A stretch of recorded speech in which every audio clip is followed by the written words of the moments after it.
এভাবে একবার তোমরা গাঠিয়ার তরকারি ট্রাই করে দেখতে পারো, ভালো লাগে খেতে। এটা রুটি ভাত সব কিছুর সাথেই খাওয়া যায়। হ্যালো ফ্রেন্ডস, আমি চামেলি আবারও একটা নতুন ভিডিওর সাথে হাজির হয়ে গেলাম। তো আমি কড়াইয়ে প্রথমে সামান্য একটু সাদা তেল দিয়ে দিলাম। এবারে আমি 2 প্যাকেট বেসন নিয়েছি, বেসনটা দিয়ে দিলাম।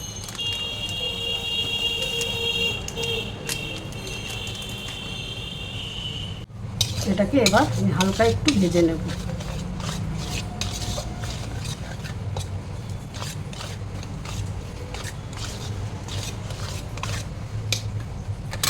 আমার এটা ভাজা ভাজা হয়ে গেছে। এবার আমি গরম জল দিয়ে দিলাম।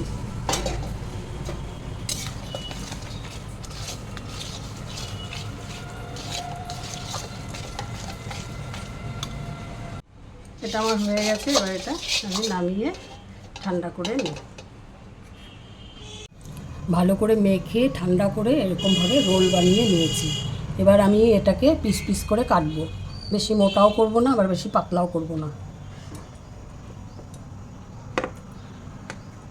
এরকম টাইপের করব।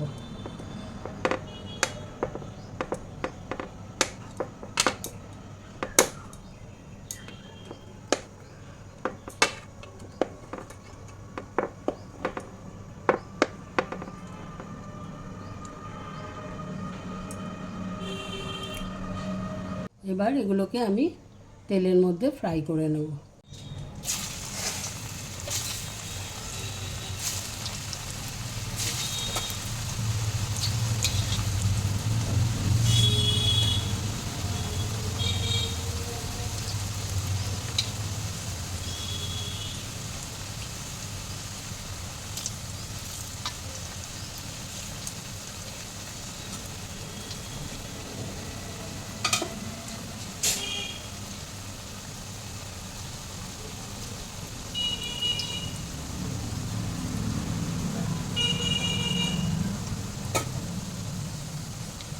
সবগুলো গাঠিয়ে আমার ভাজা হয়ে গেছে।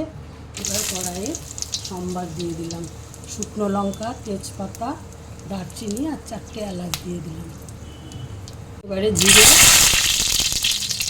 জিরে আর হিং দিয়ে দিচ্ছি।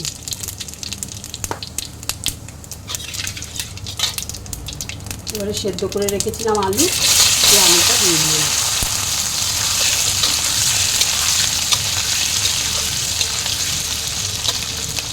এক এক করে মশলাগুলো দিয়ে দেবো। জিরের গুঁড়ো,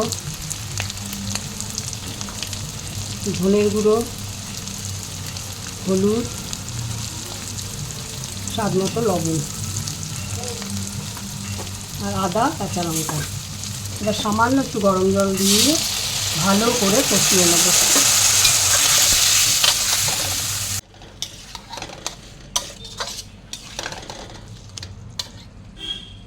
মশলা থেকে তেল ছেড়ে দিয়েছে, এখন আমি গরম জল দিয়ে দিচ্ছি।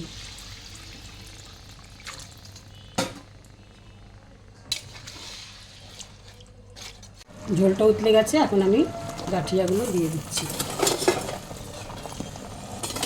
নামানোর আগে 1 চামচের মতো ঘি আর গরম মশলা দিয়ে